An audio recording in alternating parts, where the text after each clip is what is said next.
ಬಹುದೃಷ್ಟಿಕೋನಗಳ ಬೌದ್ಧಿಕ ವಿಶ್ಲೇಷಣಾ ವೇದಿಕೆಗೆ ಸುಸ್ವಾಗತ. ನಾವೆಲ್ಲರೂ ಒಂದು ಭವ್ಯವಾದ ಪ್ರಾಚೀನ ದೇವಾಲಯವನ್ನ ನೋಡಿದಾಗ ನಮ್ಮ ಕಣ್ಣಿಗೆ ಕಾಣುವ ಆ ಭೌತಿಕ ಕಲ್ಲುಗಳೇ ಆ ಕಟ್ಟಡದ ಮೂಲ ಅಡಿಪಾಯ ಅಂತ ಸಹಜವಾಗಿ ಅಂದುಕೊಳ್ತೀವಿ ಅಲ್ವಾ? ಹೌದು, ಖಂಡಿತ. ಮೇಲ್ನೋಟಕ್ಕೆ ಕಾಣೋದಷ್ಟೇ ತಾನೇ. ಕರೆಕ್ಟ್. ಆದ್ರೆ ಆ ನೆಲವನ್ನ ಆಳವಾಗಿ ಅಗದು ನೋಡಿದಾಗ ಆ ಇಡೀ ವಾಸ್ತುಶಿಲ್ಪ ಅದಕ್ಕೂ ಮುಂಚೆ ಇದ್ದ ಯಾರಿಗೂ ಕಾಣದ ಮತ್ತೊಂದು ಅತ್ಯಂತ ಸೂಕ್ಷ್ಮವಾದ ದೈವಿಕ ನಕ್ಷೆಯ ಮೇಲೆಯೇ ರೂಪುಗೊಂಡಿದೆ ಎನ್ನೋ ಸತ್ಯ ಗೊತ್ತಾದ್ರೆ ಆ ದೇವಾಲಯದ ಬಗ್ಗೆ ನಮ್ಮ ಗ್ರಹಿಕೆಯೇ ಸಂಪೂರ್ಣವಾಗಿ ಬದಲಾಗಿಬಿಡುತ್ತೆ. ಎಕ್ಸಾಕ್ಟ್ಲಿ. ಇವತ್ತಿನ ನಮ್ಮ ಚರ್ಚೆ ಮಂತ್ರಗಳ ಪ್ರಪಂಚದಲ್ಲಿರೋ ಇಂಥದ್ದೇ ಒಂದು ಅಗೋಚರ ಅಡಿಪಾಯದ ಬಗ್ಗೆ. ನಾವು ವಿಜಯೇಂದ್ರ ರಾಮನಾಥ ಭಟ್ಟರು ಸಂಪಾದಿಸಿರುವ ಸಂಧ್ಯಾವಂದನೆಯ ಅಂತರಂಗ ಸಂಪುಟ 2 ಅಂದ್ರೆ ಆ ಭಕ್ತಿಯುಕ್ತ ಜ್ಞಾನಯೋಗ ಗ್ರಂಥದ 9ನೇ ಅಧ್ಯಾಯವನ್ನ ಇಲ್ಲಿ ವಿಶ್ಲೇಷಣೆ ಮಾಡ್ತಿದ್ದೀವಿ. ಇದು ಬಹಳ ಪ್ರಬಲವಾದ ಸಿದ್ಧಾಂತವನ್ನ ಮಂಡಿಸುವ ಅಧ್ಯಾಯ. ಹೌದು. ಈ ಅಧ್ಯಾಯದ ಮುಖ್ಯವಾದ ಏನಂದ್ರೆ, ಜಗತ್ತಿನ ಅತ್ಯಂತ ಶ್ರೇಷ್ಠವಾದ ಗಾಯತ್ರಿ ಮಂತ್ರದ 24 ಅಕ್ಷರಗಳು ವಾಸ್ತವದಲ್ಲಿ ಓಂ ನಮೋ ಭಗವತೆ ವಾಸುದೇವಾಯ ಅಂದ್ರೆ ಆ 12 ಅಕ್ಷರಗಳ ವಾಸುದೇವ ಮಂತ್ರದ ನಿಖರವಾದ ಹಾಗೂ ಅಕ್ಷರಶಃ ಅಭಿವ್ಯಕ್ತಿ ಅನ್ನೋದು. ಈ ವೇದಿಕೆಯಲ್ಲಿ ನನ್ನ ಸ್ಪಷ್ಟ ನಿಲುವು ಏನಂದ್ರೆ, ಈ ಸಮೀಕರಣ ಕೇವಲ ತಾತ್ವಿಕ ಹೋಲಿಕೆಯಲ್ಲ, ಬದಲಾಗಿ ವಾಸುದೇವ ಮಂತ್ರವೇ ಗಾಯತ್ರಿ ಮಂತ್ರದ ಅಕ್ಷರಶಃ ಮತ್ತು ನಿಖರವಾದ ಭೌತಿಕ ಹಾಗೂ ಆಧ್ಯಾತ್ಮಿಕ ಉಗಮಸ್ಥಾನ. ನೋಡಿ, ನನ್ನ ನಿಲುವು ಏನೆಂದ್ರೆ 12ನ್ನ 2ರಿಂದ ಗುಣಿಸಿದರೆ 24 ಆಗುತ್ತೆ ಅನ್ನೋ ಈ ಗಣಿತದ ಲೆಕ್ಕಾಚಾರ, ಹಾಗೆ ಅದರ ಅರ್ಥದ ಹೊಂದಾಣಿಕೆ ಅತ್ಯಂತ ಸುಂದರವಾಗಿದೆ. ಅದರಲ್ಲಿ 2 ಮಾತಿಲ್ಲ. ಆದರೆ ಇದು ಒಂದು ನಿರ್ದಿಷ್ಟ ದೇವತಾಶಾಸ್ತ್ರದ ಬೌದ್ಧಿಕ ಹಾಗೂ ತಾತ್ವಿಕ ಚೌಕಟ್ಟೆ ಹೊರತು ಗಾಯತ್ರಿ ಮಂತ್ರದ ಏಕೈಕ ಮತ್ತು ಸಂಪೂರ್ಣ ಯಾಂತ್ರಿಕ ಉಗಮ ಇದೇ ಆಗಿದೆ ಅಂತ ಹೇಳಕ್ ಸಾಧ್ಯವಿಲ್ಲ. ನೀವು ಈ ವಿಚಾರವನ್ನ ಸ್ವಲ್ಪ ಸಂದೇಹದಿಂದಲೇ ನೋಡ್ತಿದ್ದೀರಾ ಅಂತ ನನಗನ್ನಿಸ್ತಿದೆ. ಸಂದೇಹ ಅಲ್ಲ, ಆದ್ರೆ ನಾವು ವಾಸ್ತವಿಕ ನೆಲೆಯಲ್ಲಿ ನಿಂತು ನೋಡಬೇಕಾಗುತ್ತೆ. ಅರ್ಥ ಆಗ್ತಿದೆ. ಆದ್ರೆ ಈ ಸಮೀಕರಣ ಕೇವಲ ಸಂಖ್ಯೆಗಳ ಕಾಕತಾಳೀಯ ಹೊಂದಾಣಿಕೆ ಅಲ್ಲ ಅನ್ನೋದನ್ನ ನಾವು ಆಳವಾಗಿ ವಿಶ್ಲೇಷಿಸಬೇಕಿದೆ. ಅಂದ್ರೆ ಗಾಯತ್ರಿ ಮಂತ್ರದಲ್ಲಿ 24 ಅಕ್ಷರಗಳಿವೆ, ವಾಸುದೇವ ಮಂತ್ರದಲ್ಲಿ 12 ಅಕ್ಷರಗಳಿವೆ. ಹಾಗಾಗಿ ಆಚಾರ್ಯರು ಇವೆರಡನ್ನು ಸುಮ್ಮನೆ ಸೇರಿಸ್ಬಿಟ್ರು ಅಂತ ಮೇಲ್ನೋಟಕ್ಕೆ ಅನಿಸ್ಬೋದು. ಹೌದು, ಸಾಮಾನ್ಯರಿಗೆ ಹಾಗೆ ಅನಿಸೋದು. ಆದ್ರೆ ಗ್ರಂಥದಲ್ಲಿ ಉಲ್ಲೇಖಿಸಿರುವ ತಂತ್ರಸಾರ ಸಂಗ್ರಹದಂತಹ ಅತ್ಯಂತ ಪ್ರಾಚೀನ ಮತ್ತು ಮಂತ್ರಶಾಸ್ತ್ರದ ಆಧಾರ ಸ್ತಂಭವಾಗಿರುವ ಗ್ರಂಥದ ಶ್ಲೋಕವೊಂದು ಹೀಗೆ ಹೇಳುತ್ತೆ: ವೇದಮಾತಾತು ಗಾಯತ್ರಿ ಗುಪ್ತಾ ದ್ವಾದಶಾಕ್ಷರಾತಂತ. ಅಂದ್ರೆ ವೇದಗಳಿಗೆ ತಾಯಿಯಾದ ಗಾಯತ್ರಿ ದ್ವಾದಶಾಕ್ಷರ ಮಂತ್ರದಲ್ಲಿ ಗುಪ್ತವಾಗಿದೆ ಅಥವಾ ಅಡಗಿದೆ ಅಂತ. ಇದರರ್ಥ ವಾಸುದೇವ ಮಂತ್ರ ಅನ್ನೋದೊಂದು ಬೀಜ, ಆ ಬೀಜ ಒಡೆದು ವೃಕ್ಷವಾದಾಗ ಅದು ಗಾಯತ್ರಿಯಾಗಿ ಹೊರಹೊಮ್ಮುತ್ತೆ. ಓಕೆ, ಇದು ಕೇವಲ ಅರ್ಥಗಳ ಹೊಂದಾಣಿಕೆಯಲ್ಲ, ಇದೊಂದು ಭೌತಿಕ ಹಾಗೂ ಶಕ್ತಿಯ ಹರಿವು. ಒಂದು ಮಂತ್ರದ ಶಕ್ತಿ ಮತ್ತೊಂದು ಮಂತ್ರವಾಗಿ ಹೇಗೆ ಮೈದಾಳ್ತದೆ ಅನ್ನೋದರ ನಿಖರವಾದ ನಕ್ಷೆ ಇದು. ನೋಡಿ, ನಾನು ಆ ತಂತ್ರಸಾರ ಸಂಗ್ರಹದ ಶ್ಲೋಕವನ್ನ ಖಂಡಿತವಾಗಿಯೂ ಗೌರವಿಸ್ತೀನಿ. ಆದ್ರೆ ನಾವು ಇಲ್ಲಿ ಭಾಷಾಶಾಸ್ತ್ರ ಮತ್ತು ವೇದಗಳ ಛಂದಸ್ಸಿನ ಹಿನ್ನೆಲೆಯನ್ನ ಸ್ವಲ್ಪ ವಾಸ್ತವಿಕವಾಗಿ ನೋಡ್ಬೇಕಾಗತ್ತೆ. ನಿಮಗೊತ್ತಿರೋ ಹಾಗೆ ಗಾಯತ್ರಿ ಅನ್ನೋದು ಮೂಲತಃ ಒಂದು ಛಂದಸ್ಸು. ಛಂದಸ್ಸು. ವೇದಗಳ ಛಂದಸ್ಸಿನ ನಿಯಮದ ಪ್ರಕಾರ ಗಾಯತ್ರಿ ಛಂದಸ್ಸಿನಲ್ಲಿ 8 ಅಕ್ಷರಗಳ 3 ಪಾದಗಳಿರ್ತವೆ. ಒಟ್ಟು 24 ಅಕ್ಷರಗಳು. ಇದು ಭಾಷೆಯ ಒಂದು ನೈಸರ್ಗಿಕ ಲಯ. ಇನ್ನು ವಾಸುದೇವ ಮಂತ್ರ 12 ಅಕ್ಷರಗಳನ್ನ ಹೊಂದಿದೆ. ಈಗ ಮಾನವನ ಮಿದುಳು ಯಾವಾಗಲೂ ಒಂದು ಪ್ಯಾಟರ್ನ್ ಅಥವಾ ವಿನ್ಯಾಸಗಳನ್ನ ಹುಡುಕುತ್ತಿರುತ್ತೆ ಅಲ್ವಾ? ಅಂದ್ರೆ ಇದು ಕೇವಲ ಪ್ಯಾಟರ್ನ್ ಮ್ಯಾಚಿಂಗ್ ಅಂತೀರಾ? ಒಂದು ನಿಮಿಷ ಪೂರ್ತಿ ಕೇಳಿ. 12 ಮತ್ತು 24 ನೋಡಿದಾಗ ಒಂದು ಇನ್ನೊಂದರ ವಿಸ್ತರಣೆ ಅಂತ ವ್ಯಾಖ್ಯಾನ ಮಾಡೋದು ಬೌದ್ಧಿಕವಾಗಿ ಅತ್ಯಂತ ಆಕರ್ಷಕವಾದ ವಿಚಾರ. ಭಗವಂತನ ಅನಂತ ಗುಣಗಳನ್ನ, ಅಂದ್ರೆ ಆತ ಸೃಷ್ಟಿಕರ್ತ, ಆತ ಸರ್ವವ್ಯಾಪಿ ಅನ್ನೋ ಪರಿಕಲ್ಪನೆಗಳನ್ನ ಸಂಸ್ಕೃತದ ಯಾವುದೇ ಪ್ರಬಲ ಮಂತ್ರದ ಮೇಲೂ ನಾವು ಆರೋಪಿಸಬಹುದು. ಯಾವುದೇ ಮಂತ್ರದ ಮೇಲೂ ಆರೋಪಿಸಬಹುದು ಅನ್ನೋದು ಸ್ವಲ್ಪ ಅತಿಶಯೋಕ್ತಿ ಆಗಲ್ವಾ? ಖಂಡಿತ ಇಲ್ಲ. ಏಕೆಂದರೆ ಸಂಸ್ಕೃತ ಭಾಷೆಯ ರಚನೆಯೇ ಅಷ್ಟು ವಿಸ್ತಾರವಾಗಿದೆ. ಹಾಗಾಗಿ ಇದೊಂದು ಅತ್ಯದ್ಭುತವಾದ ಇಂಟೆಲೆಕ್ಚುವಲ್ ಫ್ರೇಮ್ವರ್ಕ್ ಅಥವಾ ಬೌದ್ಧಿಕ ಚೌಕಟ್ಟು ಅಂತ ನಾನು ಕರೆಯುತ್ತೇನೆ ಹೊರತು ಇದೇ ಗಾಯತ್ರಿಯ ಜನ್ಮರಹಸ್ಯ ಅಂತ ಒಪ್ಪುಕೊಳ್ಳೋದು ಕಷ್ಟ ಆಗುತ್ತೆ. ನಿಮ್ಮ ಈ ವಾದದಲ್ಲಿ ಒಂದು ತಾರ್ಕಿಕತೆ ಇದೆ, ನಿಜ. ಆದ್ರೆ ನೀವು ಅಭಿವ್ಯಕ್ತಿ ಅಥವಾ ಎಮಿನೇಷನ್ ಅನ್ನೋ ಪ್ರಕ್ರಿಯೆ ಹೇಗೆ ಕೆಲಸ ಮಾಡುತ್ತೆ ಅನ್ನೋ ಸೂಕ್ಷ್ಮತೆಯನ್ನ ಕೈಬಿಡ್ತಿದ್ದೀರಿ ಅನ್ಸುತ್ತಿದೆ. ಇದು ಕೇವಲ ಪ್ಯಾಟರ್ನ್ ಮ್ಯಾಚಿಂಗ್ ಅಲ್ಲ. ಹಾಗಾದ್ರೆ ಮತ್ತೇನು? ಗ್ರಂಥವು ವಾಸುದೇವ ಮಂತ್ರದ ಓಂಕಾರವು ಗಾಯತ್ರಿಯ ತತ್ ಶಬ್ದದಲ್ಲಿ ಹೇಗೆ ಅಭಿವ್ಯಕ್ತವಾಗುತ್ತೆ ಅನ್ನೋದನ್ನು ವಿವರಿಸುತ್ತೆ. ಓಂ ಎಂದರೆ ಸಕಲ ಗುಣಾಕಾರ, ಅಂದ್ರೆ ಭಗವಂತನ ಅನಂತ ಗುಣಗಳ ಒಟ್ಟು ಮೊತ್ತ ಆ ಒಂದು ಶಬ್ದದಲ್ಲಿದೆ. ಆ ಅಗಾಧವಾದ ಶಕ್ತಿಯು ಭೌತಿಕ ಜಗತ್ತಿಗೆ ಅಥವಾ ಮನುಷ್ಯನ ಪ್ರಜ್ಞೆಗೆ ಹರಿಯುವಾಗ ಅದು ತತ್ ಅಂದರೆ ಅನಂತ ವ್ಯಾಪ್ತಿ ಅನ್ನೋ ರೂಪವನ್ನ ಪಡೆದುಕೊಳ್ಳುತ್ತೆ. ಇದೇನು ಕೇವಲ ಅರ್ಥವನ್ನ ಅಂಟಿಸುವ ಪ್ರಕ್ರಿಯೆಯಲ್ಲ. ಇದನ್ನ ಹೀಗೆ ಅರ್ಥ ಮಾಡ್ಕೊಳ್ಳಿ. ಒಂದು ವಿದ್ಯುತ್ ಉತ್ಪಾದನಾ ಕೇಂದ್ರದಲ್ಲಿ ಅಗಾಧವಾದ ವೋಲ್ಟೇಜ್ ಇರುತ್ತೆ. ಅದು ನೇರವಾಗಿ ನಮ್ಮ ಮನೆಗೆ ಬರೋದಿಲ್ಲ. ಅದು ಟ್ರಾನ್ಸ್ಫಾರ್ಮರ್ ಮೂಲಕ ಹರಿದು ನಮಗೆ ಬೇಕಾದ ರೂಪದಲ್ಲಿ ಬರುತ್ತೆ ಅಲ್ವಾ? ಹೌದು ಹೌದು. ವಾಸುದೇವ ಮಂತ್ರದ ಶಕ್ತಿಯು ಗಾಯತ್ರಿಯಾಗಿ ಪರಿವರ್ತನೆಯಾಗೋದು ಇಂಥದ್ದೇ ಒಂದು ಶಬ್ದ ಶಕ್ತಿಯ ಯಾಂತ್ರಿಕ ಪ್ರಕ್ರಿಯೆ. ಗಾಯತ್ರಿಯ ಸವಿತುಃ ಅನ್ನೋ ಪದವನ್ನೇ ನೋಡಿ. ಸವಿತೃ ಎಂದರೆ ಜಗತ್ತನ್ನ ಸೃಷ್ಟಿಸುವವನು.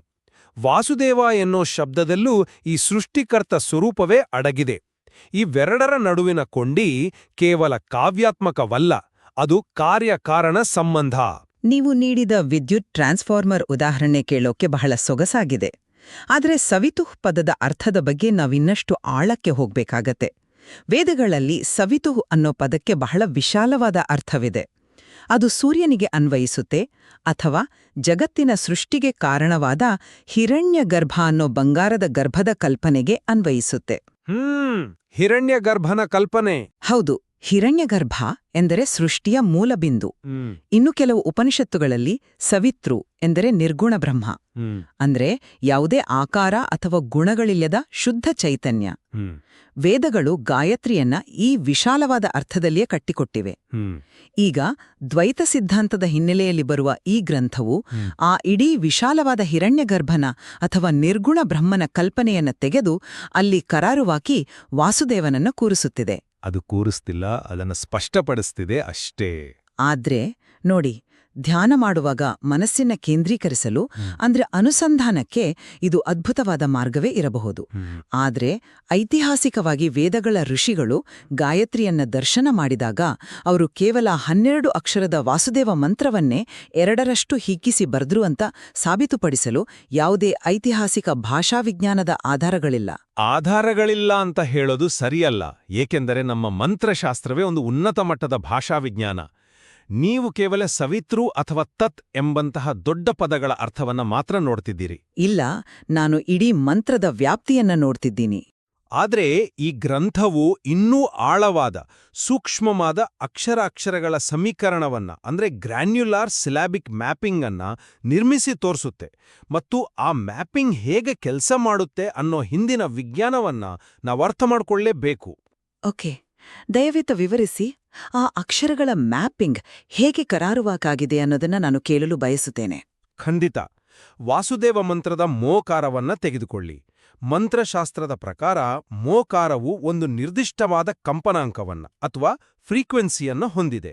ಅದು ಭಗವಂತನ ಉಗ್ರ ರೂಪವನ್ನ, ಆತನಿಂದ ಸೃಷ್ಟಿಯಾಗುವ ಭ್ರಮೆಯನ್ನ ಸೂಚಿಸುವ ಬೀಜಾಕ್ಷರ. ಈಗ ಈ ಶಕ್ತಿಯು ಗಾಯತ್ರಿಯಲ್ಲಿ ಎಲ್ಲಿ ಅಭಿವ್ಯಕ್ತವಾಗುತ್ತೆ? ಗ್ರಂಥದ ಪ್ರಕಾರ ಅದು ಗಾಯತ್ರಿಯ ವಿಕಾರದಲ್ಲಿ ಅಭಿವ್ಯಕ್ತವಾಗುತ್ತೆ.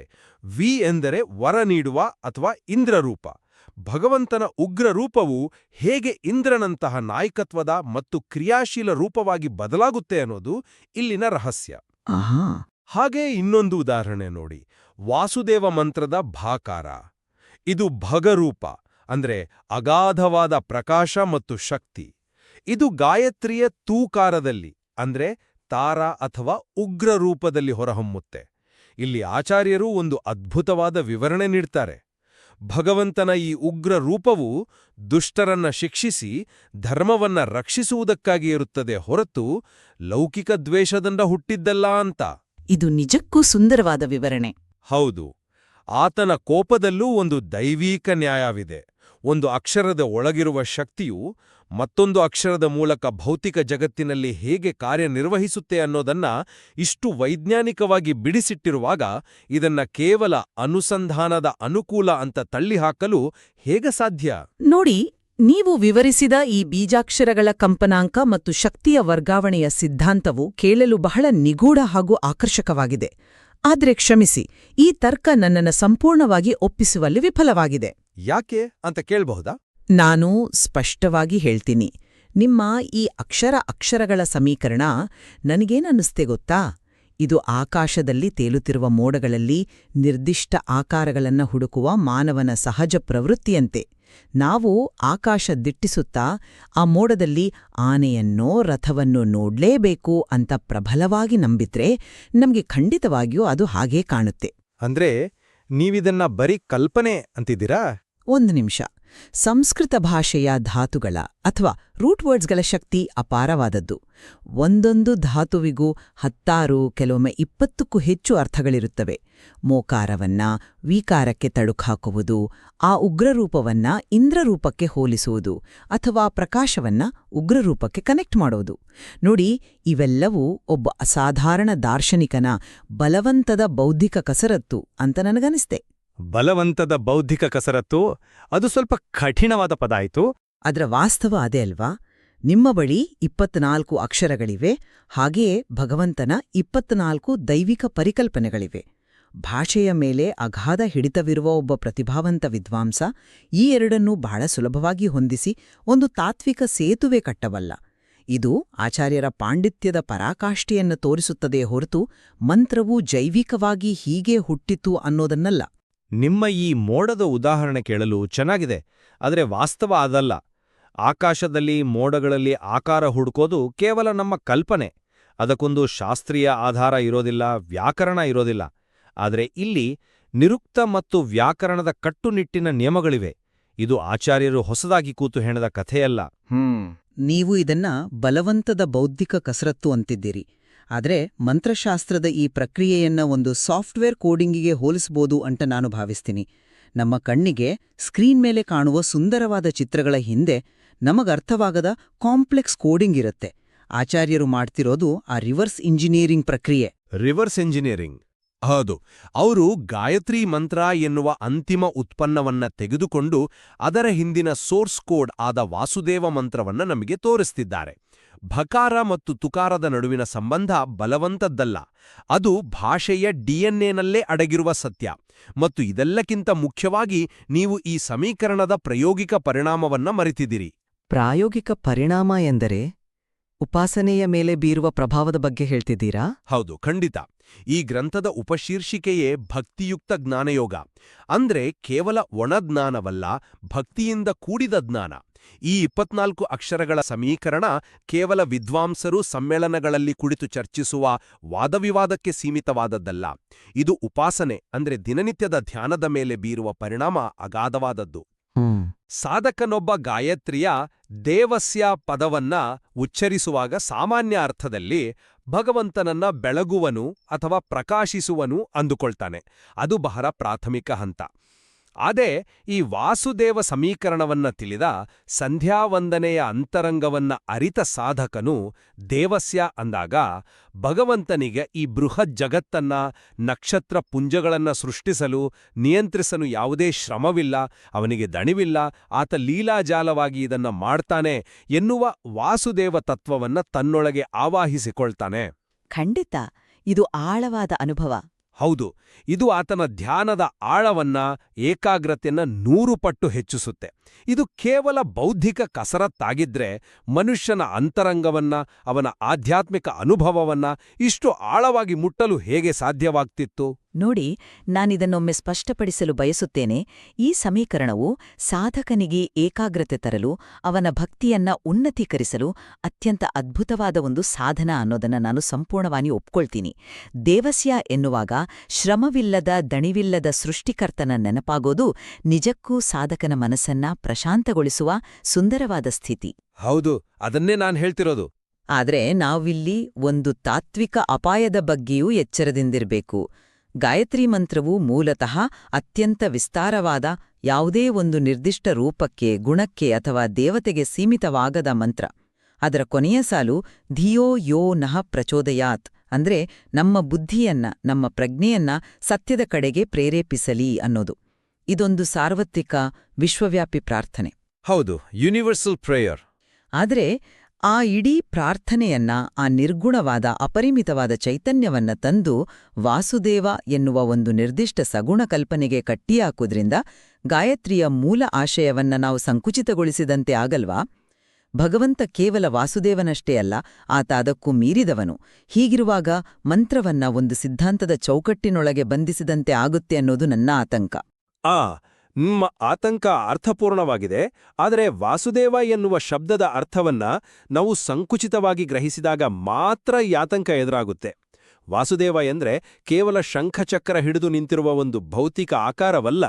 ಆ ಶಬ್ದದ ನಿರ್ವಚನವನ್ನ ಗಮನಿಸಿ. ವಾಸು ಎಂದ್ರೆ ಎಲ್ಲೆಡೆ ವಾಸವಾಗಿರುವನು, ಅಣುರೇಣು ತೃಣಕಾಷ್ಠಗಳಲ್ಲೂ ತುಂಬಿರುವನು ಮತ್ತು ಎಲ್ಲರಿಗೂ ಆಶ್ರಯ ನೀಡುವನು. ದೇವ ಎಂದ್ರೆ ಸ್ವಯಂ ಪ್ರಕಾಶಿಸುವನು. ಅಂದ್ರೆ ನೀವು ನಿರ್ಗುಣತತ್ವವನ್ನೇ ಇಲ್ಲಿ ವಿವರಿಸ್ತಿದ್ದೀರಾ? ಹೌದು. ಈ ಕಲ್ಪನೆ ನಿರ್ಗುಣತತ್ವದಷ್ಟೇ ಬೃಹತ್ತಾದದ್ದು ಮತ್ತು ವಾಸ್ತವದಲ್ಲಿ ಅದಕ್ಕಿಂತಲೂ ಹೆಚ್ಚು ಸ್ಪಷ್ಟವಾದದ್ದು. ಗ್ರಂಥದಲ್ಲಿ ಹೇಳಿರುವಂತೆ ಗಾಯತ್ರಿಯ ಭರ್ಗಃ ಎಂದ್ರೆ ಅಜ್ಞಾನವನ್ನ ನಾಶ ಮಾಡುವ ಭಗವಂತನ ಪ್ರಕಾಶ.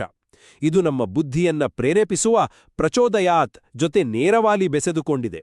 ಭಗವಂತನು ನಮ್ಮ ಶುದ್ಧ ಅಂತಃಕರಣದಲ್ಲಿ ಅಭಿವ್ಯಕ್ತನಾಗಬೇಕಾದರೆ ಆ ಪ್ರೇರಣೆಯನ್ನ, ಆ ದಿವ್ಯ ಬೆಳಕನ್ನ ಆತನೇ ನಮ್ಮೊಳಗೆ ಹರಿಸಬೇಕು ಅನ್ನೋದು ಇದರ ಅರ್ಥ. ಇದು ಆಸಕ್ತಿದಾಯಕ ವಿವರಣೆ. ಇದು ಗಾಯತ್ರಿಯ ಅರ್ಥವನ್ನ ಎಲ್ಲೂ ಸಂಕೋಚಿತಗೊಳಿಸೋದಿಲ್ಲ. ಬದಲಾಗಿ ಆ ಅನಂತತೆಯನ್ನ ಮನುಷ್ಯನ ಮಿದುಳಿಗೆ ಗ್ರಹಿಸಲು ಸಾಧ್ಯವಾಗುವಂತೆ ವಿವರಿಸಲು ಒಂದು ಸ್ಪಷ್ಟವಾದ ಶಕ್ತಿಯುತವಾದ ಮಾರ್ಗವನ್ನ ಒದಗಿಸುತ್ತೆ.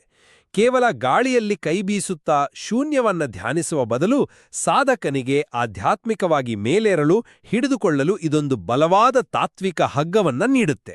ಆ ತಾತ್ವಿಕ ಹಗ್ಗದ ರೂಪಕ ಬಹಳ ನಿಖರವಾಗಿದೆ. ನಾನು ಅದನ್ನ ಖಂಡಿತವಾಗಿಯೂ ನಿರಾಕರಿಸೋದಿಲ್ಲ. ನಾವು ಈ ಚರ್ಚೆಯುದ್ದಕ್ಕೂ ಸಂಧ್ಯಾವಂದನೆಯ ಅಂತರಂಗ ಗ್ರಂಥದ ಆಳವನ್ನ ನೋಡಿದ್ದೀವಿ. ಈ ಗ್ರಂಥವು ಕೇವಲ ಯಾಂತ್ರಿಕವಾಗಿ ಗಿಳಿಪಾಠದಂತೆ ಮಂತ್ರವನ್ನ ಹೇಳುವ, ಅರ್ಥಗೊತ್ತಿಲ್ಲದೆ ಜಪಿಸುವ ನಮ್ಮ ಇಂದಿನ ಪದ್ಧತಿಯನ್ನ ಸಂಪೂರ್ಣವಾಗಿ ಒಡೆದು ಹಾಕುತ್ತೆ ಅನ್ನೋದರಲ್ಲಿ ಯಾವುದೇ ಅನುಮಾನ ಇಲ್ಲ. ಖಂಡಿತ. ಪ್ರತಿಯೊಂದು ಅಕ್ಷರದ ಹಿಂದೆಯೂ ಎಂತಹ ಬೃಹತ್ ಜ್ಞಾನ ಭಂಡಾರ ಅಡಗಿದೆ. ನಮ್ಮ ಋಷಿ ಪರಂಪರೆಯಲ್ಲಿ ಜ್ಞಾನವನ್ನ ಅಕ್ಷರಗಳ ರೂಪದಲ್ಲಿ ಹೇಗೆ ಸಂರಕ್ಷಿಸಿಡಲಾಗಿದೆ ಅನ್ನೋದನ್ನ ಇದು ಅತ್ಯಂತ ಪ್ರಭಾವಶಾಲಿಯಾಗಿ ತೋರಿಸ್ಕೊಡುತ್ತೆ. ಯಾರು ಗಾಯತ್ರಿಯನ್ನ ಕೇವಲ ಒಂದು ದಿನನಿತ್ಯದ ಕರ್ಮವಾಗಿ ಯಾಂತ್ರಿಕವಾಗಿ ಜಪಿಸ್ತಾರೋ ಅವರಿಗೆ ಈ ಗ್ರಂಥವು ಹೊಸ ಕಣ್ಣುಗಳನ್ನ ನೀಡುತ್ತೆ ಅನ್ನೋದ್ರಲ್ಲಿ ನಮ್ಮಿಬ್ಬರ ನಡುವೆ ಯಾವುದೇ ಭಿನ್ನಾಭಿಪ್ರಾಯ ಇಲ್ಲ. ಹೌದು, ಅದನ್ನ ನಾವಿಬ್ರೂ ಒಪ್ಕೊಳ್ತೀವಿ. ಆದ್ರೆ ನನ್ನ ವಾದದ ಮೂಲ ಅಂಶ ಇಷ್ಟೇ. ದ್ವಾದಶಾಕ್ಷರ ವಾಸುದೇವ ಮಂತ್ರವು ಗಾಯತ್ರಿಯ ಅಕ್ಷರಶಃ ಮತ್ತು ಏಕೈಕ ಭೌತಿಕ ಮೂಲ ಅಂತ ವಾದಿಸುವುದಕ್ಕಿಂತ ಗಾಯತ್ರಿಯ ಅನಂತತೆಯನ್ನ ಅರ್ಥ ಮಾಡಿಕೊಳ್ಳಲು ನಮ್ಮ ಪ್ರಾಚೀನರು ಮತ್ತು ಆಚಾರ್ಯರು ರೂಪಿಸಿದ ಅತ್ಯಂತ ಶ್ರೇಷ್ಠವಾದ, ಬೌದ್ಧಿಕವಾಗಿ ಶ್ರೀಮಂತವಾದ ಒಂದು ಅದ್ಭುತ ವ್ಯಾಖ್ಯಾನ ಅಂತ ಕರೆಯೋದು ಹೆಚ್ಚು ಸೂಕ್ತ ಹಾಗೂ ಐತಿಹಾಸಿಕವಾಗಿ ಹೆಚ್ಚು ನಿಖರ ಅಂತ ನನ್ನ ಭಾವನೆ. ಸರಿ, ನಾವೀಗ ನಮ್ಮ ಸುದೀರ್ಘ ಚರ್ಚೆಯ ಅಂತಿಮ ಘಟ್ಟಕ್ಕೆ ಬಂದಿದ್ದೀವಿ.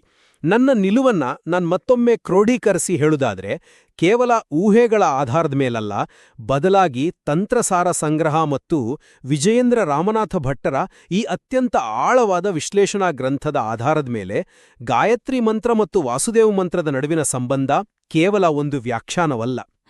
ಇದು ಸೃಷ್ಟಿಯ ದೈವಿಕ ವಿನ್ಯಾಸ. 24 ಅಕ್ಷರಗಳ ಈ ಅಭಿವ್ಯಕ್ತಿಯು ಒಂದು ಬೀಜವೂ ವೃಕ್ಷವಾಗಿ ಬೆಳೆಯುವಷ್ಟೇ ನೈಸರ್ಗಿಕವಾದ ಶಬ್ದಶಕ್ತಿಯ ಅಕ್ಷರಶಃ ವಿಸ್ತರಣೆಯಾಗಿದೆ. ಇದು ಪ್ರತಿಯೊಬ್ಬ ಉಪಾಸಕನಿಗೂ ಅತ್ಯುನ್ನತವಾದ ಭಕ್ತಿಯುಕ್ತ ಜ್ಞಾನಮಾರ್ಗವನ್ನು ತೆರೆದಿಡುತ್ತೆ. ಮತ್ತು ನನ್ನ ಅಂತಿಮ ನಿಲುವು ಏನೆಂದರೆ, ಈ 24 ಅಕ್ಷರಗಳ ಸಮೀಕರಣವು ವೇದಗಳ, ಉಪನಿಷತ್ತುಗಳ ಮತ್ತು ದೈವಿಕ ಪರಿಕಲ್ಪನೆಗಳ ಅತ್ಯಂತ ಸುಂದರವಾದ ಬೌದ್ಧಿಕ ಹೆಣಿಗೆ. ಇದು ಆಚಾರ್ಯರ ಅಸಾಧಾರಣ ಮೇಧಾರಿತನಕ್ಕೆ ಕನ್ನಡಿ ಹಿಡಿಯುತ್ತೆ. ಸಾಧಕರಿಗೆ ಇದೊಂದು ಶಕ್ತಿಯುತ ಧ್ಯಾನದ ಮಾರ್ಗವೇ ಹೊರತು ಭಾಷಾಶಾಸ್ತ್ರದ ಅಥವಾ ಗಾಯತ್ರಿ ಮಂತ್ರದ ಯಾಂತ್ರಿಕ ಉಗಮದ ಅಂತಿಮ ಮತ್ತು ಏಕೈಕ ವಾಸ್ತವವಲ್ಲ. ಸತ್ಯವು ಯಾವಾಗಲೂ ಬಹುಮುಖಿಯಾದದ್ದು. ಅದನ್ನ ಗ್ರಹಿಸುವ ದಾರಿಗಳು ಹಲವಿರ್ತವೆ. ನಾವು ಕಾರ್ಯಕ್ರಮದ ಆರಂಭದಲ್ಲಿ ಕಟ್ಟಡದ ಅಡಿಪಾಯದ ಬಗ್ಗೆ ಮಾತಾಡಿದೆವು, ನೆನ್ಪಿದೆಯಾ? ಹೌದು. ನಮ್ಮ ಕಣ್ಣಿಲಿ ಕಾಣುವ ಕಟ್ಟಡದ ಕೆಳಗೆ ಒಂದು ಹಳೆಯ ನಿಗೂಢವಾದ ದೇವಾಲಯದ ನಕ್ಷೆ ಇದೆ ಅನ್ನೋ ಉದಾಹರಣೆಯನ್ನ ಬಳಸಿದೆವು. ಹೌದು. ಆ ರೂಪಕ ಬಹಳ ಚೆನ್ನಾಗಿತ್ತು. ಆ ನಕ್ಷೆಯನ್ನ ವಾಸ್ತುಶಿಲ್ಪದ ಮೂಲ ರಹಸ್ಯ ಅಂತ ಕರಿತೀರೋ ಅಥವಾ ಆ ಜಾಗದಲ್ಲಿ ಕಟ್ಟಡ ಕಟ್ಟಲು ವಾಸ್ತುಶಿಲ್ಪಿ ಬಳಸಿದ ಅತ್ಯುತ್ತಮ ತಂತ್ರ ಅಂತ ಕರಿತೀರೋ, ಅದು ನೋಡುವವರ ದೃಷ್ಟಿಗೆ ಮತ್ತು ಅವರವರ ಆಧ್ಯಾತ್ಮಿಕ ಅನುಭವಕ್ಕೆ ಬಿಟ್ಟದ್ದು. ಆದರೆ ಆ ಅಡಿಪಾಯದ ಆಳದಲ್ಲಿ ಅಡಗಿರುವ ಸೌಂದರ್ಯವನ್ನ ಮತ್ತು ಆ ಮಂತ್ರಶಕ್ತಿಯನ್ನ ಯಾರೂ ನಿರಾಕರಿಸುವಂತಿಲ್ಲ. ಹೌದು, ನಾವು ಅಡಿಪಾಯವನ್ನ ಅಗೆದಷ್ಟು, ಮಂತ್ರಗಳ ಅರ್ಥವನ್ನ ಹುಡುಕಿದಷ್ಟು ಹೊಸ ಸತ್ಯಗಳು, ಹೊಸ ಆಯಾಮಗಳು ನಮಗೆ ದರ್ಶನವಾಗ್ತಲೇ ಇರ್ತವೆ. ಆ ಹುಡುಕಾಟವೇ ಮನುಷ್ಯನ ಅತೀ ದೊಡ್ಡ ಬೌದ್ಧಿಕ ಪ್ರಕ್ರಿಯೆ. ಖಂಡಿತ. ಈ ಎರಡೂ ಮಂತ್ರಗಳ ನಡುವಿನ ಸಂಬಂಧ ಕೇವಲ ಅಕ್ಷರಗಳದ್ದೇ ಅಥವಾ ನೇರವಾಗಿ ಆತ್ಮ ಮತ್ತು ಪರಮಾತ್ಮನ ನಡುವಿನದ್ದೇ ಅನ್ನೋದನ್ನ ನಮ್ಮ ಕೇಳುಗರು ತಾವೇ ಖುದ್ದಾಗಿ ಸಂಧ್ಯಾವಂದನೆಯ ಅಂತರಂಗ ಸಂಪುಟ 2 ಗ್ರಂಥವನ್ನ ಓದಿ ವಿಶ್ಲೇಷಿಸಿ ತಮ್ಮದೇ ಆದ ಅಂತರಂಗದ ಸತ್ಯವನ್ನ ಕಂಡುಕೊಳ್ಬೇಕು ಅಂತ ನಾವು ಆಶಿಸ್ತೀವಿ. ಹೌದು, ಆ ಆಳವಾದ ಅಗೆಯುವ ಪ್ರಕ್ರಿಯೆಯಲ್ಲಿ ನೀವು ಯಾವ ಹೊಸ ವಾಸ್ತುಶಿಲ್ಪವನ್ನ ಕಂಡುಕೊಳ್ತೀರಿ ಅನ್ನೋದು ನಿಜಕ್ಕೂ ಕುತೂಹಲಕಾರಿ. ಖಂಡಿತವಾಗಿಯೂ. ಮಂತ್ರಗಳ ಈ ಅಗೋಚರ ಜಗತ್ತಿನ ಕಡೆಗೆ ನಿಮ್ಮ ಪ್ರಯಾಣ ಶುಭವಾಗಿರಲಿ. ವೇದಿಕೆಯಲ್ಲಿ ನಮ್ಮೊಂದಿಗೆ ಸೇರಿದ್ದಕ್ಕೆ ಧನ್ಯವಾದಗಳು.